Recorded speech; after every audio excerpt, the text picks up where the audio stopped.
मैं doctor Vinay Singh Yadav, associate professor राजकीय महाविद्यालय बहरोड अलवर, आपका इस कक्षा में स्वागत करता हूं। और हम पढ़ रहे थे लाक के विभिन्न विचार, जिसमें पिछली कक्षा में हमने सामान्य परिचय उनका पढ़ा और सामाजिक समझौते सिद्धांत पे चर्चा की, जिसमें हमने उनके मानव स्वभाव के बारे में विशेष विचारों का अध्ययन किया। प्राकृतिक अवस्था किस प्रकार की थी, हाब्स की प्राकृतिक अवस्था और मानव स्वभाव से वो किस प्रकार विभिन्न विचार रखते हैं, इन विचारों पर चर्चा की। और आज हम लाक के सामाजिक समझौता सिद्धांत और राज्य की उत्पत्ति किस तरह से होती है, सामाजिक समझौते की क्या खास विशेषताएं हैं और लॉक और हाब्स के विचारों में किस प्रकार अंतर है, और लॉक ने जो सामाजिक समझौते का सिद्धांत प्रतिपादित किया है उसकी आलोचकों ने क्या आलोचना की है, इन पर हम चर्चा करेंगे। तो पिछली कक्षा में हमने देखा कि लॉक का जो मानव है वो विवेकशील है, सामाजिक प्राणी है, दया प्रेम भावना उसमें है, प्राकृतिक अवस्था भी शांति सद्भाव परस्पर सुरक्षा की अवस्था उन्होंने बताई है, आत्मरक्षा की अवस्था बताई है। तो सामाजिक समझौता क्यों करना पड़ा, उसकी सामाजिक समझौते से राज्य की उत्पत्ति किस प्रकार होती है, इस पर हम बात करेंगे। तो प्राकृतिक अवस्था का जो वर्णन हमने पिछली कक्षा में देखा, उस प्राकृतिक अवस्था के वर्णन से स्पष्ट है कि मनुष्यों का जीवन सामाजिक था, उसमें व्यवस्था थी, सब मनुष्य समान थे, जीवन स्वतंत्रता संपत्ति के अधिकार प्राप्त थे। पिछले कक्षा में हमने इन पर चर्चा की है, जीवन का अधिकार, स्वतंत्रता का अधिकार और संपत्ति के 3 प्राकृतिक अधिकारों की चर्चा लोग अपने सामाजिक समझौता सिद्धांत में करते हैं। तो ये अधिकार प्राप्त थे और लोगों में शांति सद्भावना सहयोग की भावना थी, प्राकृतिक नियमों का शासन था और प्रत्येक मनुष्य को इन नियमों को स्वयं ही लागू करने और इनको भंग करने वालों को दंड देने का अधिकार था। और दंड कैसे मिलेगा? दंड शुद्ध विवेक और अंतःकरण की आवाज़ के आधार पर होता था और उसी मात्रा में दिया जाता था जिस मात्रा में अपराधी को मर्यादित करने के लिए वो आवश्यक था। अब प्रत्येक व्यक्ति को प्राकृतिक नियमों को लागू करने, उन्हें भंग करने वालों को दंड देने के जो व्यक्तिगत अधिकार थे, उससे ही प्राकृतिक अवस्था को जो शांत वातावरण था उसमें युद्ध की स्थिति और कष्टमय जीवन की स्थिति हो गई, क्योंकि प्रत्येक व्यक्ति आत्महित के अनुसार प्राकृतिक नियमों की व्याख्या करता था और प्रतिशोध की भावना से दूसरे को दंड देता था। तो जैसा हमने पिछली कक्षा में देखा कि कुछ असहजताएं थी जिसमें व्यवस्थापिका, कार्यपालिका, न्यायपालिका नहीं थी, तो लोग असुविधा अनुभव करने लगे थे, उनके जीवन स्वतंत्रता संपत्ति खतरे में पड़ गई थी, दूसरों के आक्रमण और अतिक्रमण का भय उनके जीवन में बना हुआ था। इस संदर्भ में लॉक ने स्वयं कहा है कि प्रत्येक मनुष्य को दूसरों को दंड देने की जो शक्ति प्राप्त है, उसके अधिनियमित और अनिश्चित प्रयोग से जो असुविधाएं उत्पन्न होती हैं, उनसे सुरक्षा प्राप्त करने के लिए मनुष्य सरकार के निश्चित कानूनों की शरण लेते हैं। इस प्रकार ये स्पष्ट है कि प्राकृतिक नियमों से जो उत्पन्न असुविधाएं थी उनको अंत करने के लिए राज्य का निर्माण होता है, और लाक ने स्वयं राज्य निर्माण का जो मुख्य कारण है, प्रधान कारण है, वो व्यक्तिगत संपत्ति की असुरक्षा माना है। लॉक का ये मानना है कि प्राकृतिक अवस्था में सभी मनुष्य समान हैं और सभी को संपत्ति का अधिकार है, लेकिन अधिकांश मनुष्य जो हैं उनको न्याय में विश्वास नहीं है, तो उनको सदा ये भय लगा रहता है कि अपनी संपत्ति से वो वंचित हो सकता है। वो अपने जीवन, स्वतंत्रता और संपत्ति की पारस्परिक सुरक्षा के लिए राज्य का निर्माण करने के लिए तत्पर होते हैं। लॉक ने कहा है कि मनुष्यों द्वारा राज्य के निर्माण और सरकार की अधीनता स्वीकार किए जाने का महान और मुख्य उद्देश्य जो है वो संपत्ति की सुरक्षा है। तो ये राज्य की उत्पत्ति का कारण उन्होंने बताया कि क्यों वो सामाजिक समझौते के लिए तैयार होते हैं। तो उसमें सामाजिक समझौते के लिए तैयार इसलिए होते हैं कि उसमें 3 असहजताएँ थी, यानी निश्चित व्यवस्थापिका नहीं थी, कार्यपालिका नहीं थी और निश्चित न्यायपालिका नहीं थी। और दूसरा, स्वयं लॉक के उद्धरण से पता लगता है कि उन्होंने राज्य का निर्माण क्यों किया है। उनका मुख्य उद्देश्य संपत्ति की सुरक्षा था।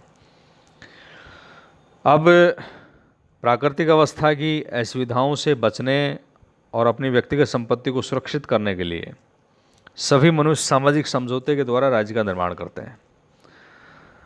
ये हमें स्पष्ट है कि प्राकृतिक अवस्था में सभी मनुष्य स्वतंत्र और समान हैं, इसलिए समझौता प्रत्येक व्यक्ति का सभी व्यक्तियों के साथ समझौता होता है और इस समझौते का जो स्वरूप है वो सामाजिक है।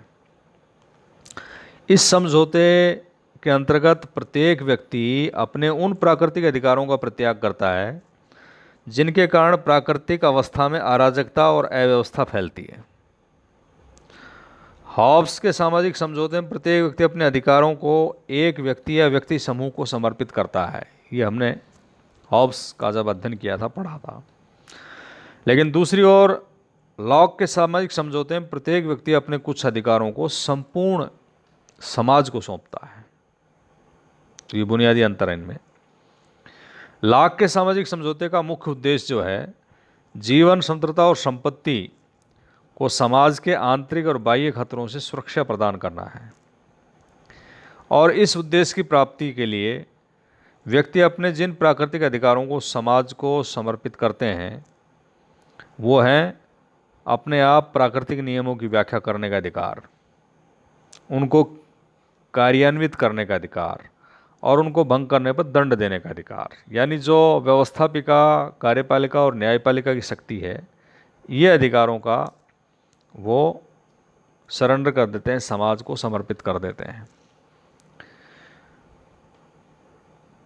व्यक्ति अपने जिन अधिकारों को राज्य को सौंपता है उनके बदले में क्या मिलता है उनके बदले में उनको समाज से जीवन, स्वतंत्रता और संपत्ति के प्राकृतिक अधिकारों की सुरक्षा की गारंटी मिलती है। व्यक्ति इन अधिकारों को राज्य को हस्तांतरित न करके मौलिक अधिकार के रूप में अपने पास रखता है ताकि वो राजनीतिक शक्ति को मर्यादित कर सके। गैटल ने इस संदर्भ में लिखा है कि लॉक का समझौता विशिष्ट उद्देश्य के लिए और सीमित है, हॉब्स के समझौते के समान सामान्य और व्यापक नहीं है। अब हम देखते हैं कि लॉक का साथ जो सामाजिक समझौता सिद्धांत है उसकी क्या खास बातें हैं।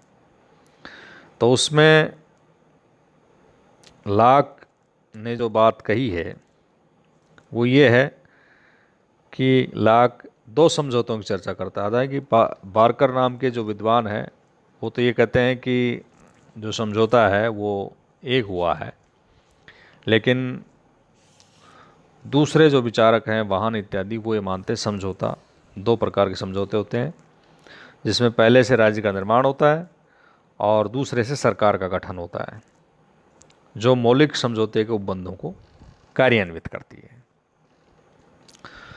दूसरा है जो समझौता है वो जनता की सहमति पर आधारित है। लॉक का जो समझौता है वो सर्वसम्मत समझौता है जो जन इच्छा और जन सहमति पर आधारित है। कोई भी बिना सहमति के इससे नवीन राज्य में प्रवेश नहीं कर सकता। एक है सभी अधिकारों का त्याग नहीं है इसमें। इस समझौते के द्वारा व्यक्ति हॉब्स के समान सभी अधिकारों का त्याग नहीं करता, टोटल सरेंडर नहीं करता इसमें, बल्कि केवल 3 अधिकारों का त्याग करता है। वो कौन से अधिकार हैं? प्राकृतिक कानून की व्याख्या करना, उन्हें क्रियान्वित करना और भंग करने वालों को दंड देना, यानी व्यवस्थापिका, कार्यपालिका और न्यायपालिका, ये शक्तियों का वो त्याग करता है। जीवन, स्वतंत्रता, संपत्ति के अधिकारों को अपने पास रखता है और उनके द्वारा वो राजनीतिक नियंत्रण को सीमित करता है। शासक समझौते का एक पक्ष है। लाग के समझौते में शासक समझौते का एक पक्ष होता है। समझौते की शर्त उस पर अनिवार्य रूप से लागू होती हैं। वहाँ हम हाब्स में देखते हैं कि शासक जो है समझौते का पार्ट नहीं है, वो समझौते का परिणाम है। एक है सीमित सरकार। लाग का जो समझौता है हाब्स के लेवियाथन के समाज की संप्रभुता धारी का निर्माण नहीं करता। गैटल ने इस संदर्भ में लिखा है कि वास्तविकता यह है कि लाग की पुस्तक में प्रभुसत्ता शब्द का उल्लेख ही नहीं हुआ है। समझौता एक ऐसे राज्य का निर्माण करता है जिसके शासक राज्य के प्रतिनिधि होते हैं, जिनकी अपनी सब शक्तियां राज्य से मिलती हैं, और हाब्स का समझौता ऐसे राज्य का निर्माण नहीं करता। लाग की जो सरकार है वो सीमित है, उसकी शक्तियों पर जनता का नियंत्रण होता है, और एक खास विशेषता है, वो जनता का विद्रोह करने का अधिकार है इसमें। शासक और सरकार की स्थापना मनुष्यों के समझौते और सहमति पर आधारित होती है, उस पर आधारित होती है। इसलिए यदि सरकार निश्चित कार्य को पूरा करने की दिशा में कार्य ना करे तो शासक की नियुक्ति करने वाली जनता विद्रोह करके उसके पद से हटा सकती है। लोक के शब्दों को सीधे हम उद्धृत कर सकते हैं। लोक ने लिखा है कि समाज को सदा एक ऐसी शक्ति प्राप्त रहती है कि वह अपने को किसी के भी ऐसे कुप्रयत्नों, कुचेष्टाओं को करने की मूर्खता या नीचता करे, जब कभी कोई उन्हें दासता की दिशा में ले जाने का प्रयत्न करे, उन्हें सदा ये अधिकार होगा कि वो अपने को उनसे मुक्त कर सके, और जो आत्मरक्षा के उस मौलिक, पवित्र, अपरिवर्तनीय नियम पर आक्रमण करते हैं जिसके हेतु वे समाज में सम्मिलित हुए थे। कहने का तात्पर्य यह है कि समाज को ऐसे शासक को हटाने का अधिकार है जो उसको निश्चित कार्य करने का जो समझौता हुआ था वो यदि पूरा नहीं होता है तो जनता को विद्रोह करने का लॉक अधिकार देते हैं। तो ये लाग के सामाजिक समझौते की कुछ खास विशेषताएं। अब इस समझौते और लाग के इस समझौते और हाब्स में क्या अंतर है तो आप इस प्रकार देख सकते हैं। सीमित सरकार और निरंकुश संप्रभु। लाग ने समझौते के द्वारा एक सीमित सरकार की स्थापना की है और वह सरकार को सीमित शक्तियां ही प्रदान करता है। दूसरी ओर हाब्स का जो शासक है वो निरंकुश होता है, उसकी शक्तियां जो है असीमित हैं। बोंदा ने जो संप्रभु पर प्रतिबंध लगाए थे उन सब प्रतिबंधों से संप्रभु को हाब्स मुक्त कर देता है। दूसरा, राज्य जन इच्छा पर आधारित है। लाग का जो समझौता होता है उसमें किसी भी व्यक्ति को राज्य का सदस्य बनना अनिवार्य नहीं है, लेकिन हाब्स के समझौते में व्यक्ति को राज्य का सदस्य बनना अनिवार्य है। लाग का जो राज्य है वो जन इच्छा पर आधारित है, हाब्स का नहीं। इसी प्रकार एक अंतर है स्वतंत्रता और अधिकारों के संरक्षण के संदर्भ में। लाग का जो समझौता है वो व्यक्तियों की प्राकृतिक स्वतंत्रता और प्राकृतिक अधिकारों को सुरक्षित रखता है, लेकिन हाब्स का समझौता इस स्वतंत्रता और अधिकारों को पूर्ण रूप से नष्ट करता है। लाग का जो समझौता है वो जनता की स्वतंत्रता का घोषणा पत्र है। दूसरी तरफ हम देखते हैं हाब्स का जो समझौता है वो जनता की दासता का बंधन पत्र है। तो ये हाब्स और लाग के समझौते में बुनियादी अंतर है। लॉक जो है एक सीमित और संवैधानिक सरकार का निर्माण करते हैं। उनके अनुसार 2 समझौते होते हैं, एक से राज्य और दूसरे से सरकार का निर्माण होता है। लॉक के पिता जो थे सांसद थे और लॉक ने 1688 ईस्वी में गौरवपूर्ण क्रांति को प्रत्यक्ष रूप से देखा था, जिसमें ये मांग की जा रही थी कि राजा के स्थान पर संसद को संप्रभु बनाया जाए। 1689 ईस्वी में विलियम और मैरी के राजत्व में सीमित सरकार का गठन किया गया और ये जनता की मांग की विजय की हरी झंडी थी। लॉक के शासन पर दो निबंध जो ग्रंथ लिखा उसने, वो गौरवपूर्ण क्रांति की सार्थकता को सिद्ध करना चाहा और उस समझौते के माध्यम से एक सीमित और संवैधानिक सरकार का निर्माण किया। तो इस तरह से लॉक एक ऐसे शासन का समर्थन करता है जिसमें वास्तविक और अंतिम शक्ति संप्रभुता जो है समष्टि रूप से समाज में निहित हो। अब हम बात करें कि सामाजिक समझौते के लॉक के सामाजिक समझौते की क्या आलोचनाएं हैं, उसका मूल्यांकन किस प्रकार किया जाए। तो जो लॉक ने समझौता दिया है उस समझौते पर सेबाइन ने कहा है कि ये लॉक का सिद्धांत अत्यंत जटिल तलीय हुए है। उसकी कुछ खास आलोचनाएं हैं और स्टेप बाय स्टेप हम इन आलोचनाओं पर विचार करेंगे। तो सबसे पहले उन्होंने मानव स्वभाव के बारे में अपनी बात कही। तो मानव स्वभाव का एक पक्षीय वर्णन वो करते हैं। हाब्स में भी हमने देखा वो बुरे पक्ष को देखता है, लॉक में हम देखते हैं वो अच्छे पक्ष को देखते हैं। तो हाब्स के समान ही उनका दृष्टिकोण भी एक पक्षीय है, त्रुटिपूर्ण है, क्योंकि मनुष्य का स्वभाव न तो केवल बुरा है और न ही केवल अच्छा है, दोनों का मिश्रण है। दूसरा, प्राकृतिक अवस्था का जो जिक्र लॉक करते हैं अपने समझौते में, वो भी काल्पनिक है। लॉक ने जिस प्राकृतिक अवस्था का चित्रण किया है वो कोरी कल्पना है। प्राकृतिक अवस्था में मनुष्य का विवेक युक्त, संपत्ति युक्त बताना अत्यंत ही असंभव सा प्रतीत होता है। प्रारंभिक जन समुदाय कभी भी इतना शांत, सामाजिक और नैतिक नारा नहीं रहा जितना लॉक ने अपने समझौते में बताया है। प्राकृतिक नियमों के बारे में लॉक ने कहा है कि वो विवेक पर आधारित हैं और उन्हें नैतिकता का प्रतीक बताया है। ये भी प्राकृतिक नियम भी प्राकृतिक अवस्था में थोड़े अव्यवहारिक दिख पड़ते हैं हमको। और प्राकृतिक नियमों के साथ लॉक ने प्राकृतिक अवस्था में 3 प्राकृतिक अधिकारों की चर्चा की है, जीवन, स्वतंत्रता और संपत्ति की। तो उनमें उनकी आलोचना करते हुए सेबाइन का मत है कि इस बात का कोई अनुभूति शुद्ध प्रमाण नहीं दिया जा सकता कि सामाजिक और राजनीतिक संबंधों से अलग भी व्यक्ति के जीवन, स्वतंत्रता, संपत्ति के प्राकृतिक अधिकार होते हैं। एक है संपत्ति का अधिकार। लॉक ने संपत्ति शब्द का जो प्रयोग है विभिन्न अर्थों में किया है। कहीं तो इस शब्द का प्रयोग आधुनिक संपदा के अर्थ में करता है, कहीं उसमें जीवन, स्वतंत्रता, संपत्ति तीनों को सम्मिलित कर देता है। लॉक स्वयं कहता है कि राज्य की उत्पत्ति जो है वो संपत्ति की रक्षा के लिए हुई है। आलोचकों का यह भी कहना है कि लॉक की संपत्ति संबंधी जो धारणा है उसका तात्कालिक उपयोग तो पूंजीपतियों और जमींदारों के स्वार्थ साधन में हुआ। कैसे? हमने पढ़ा है उसके श्रम सिद्धांत को कि बड़े बड़े स्वामियों ने इतनी ज़मीन हमने घेर ली है और इसके साथ क्योंकि हमने अपना श्रम मिश्रित किया है तो ये ज़मीन हमारी है, ये कहकर बड़ी बड़ी जमींदारियाँ बना ली और किसानों को बेदखल कर दिया। तो ये श्रम सिद्धांत का जो आश्रय किया है ये बड़े बड़े पूंजीपतियों के स्वार्थ सिद्धन में सहयोगी रहा है। एक है कि ऐतिहासिक भूल। समझौता एक ऐतिहासिक तथ्य है और ये मात्र दार्शनिक धारणा, इसके संबंध में लॉक का जो अपने दर्शन का आधार मानने के साथ साथ इसे ऐतिहासिक सत्य भी माना है।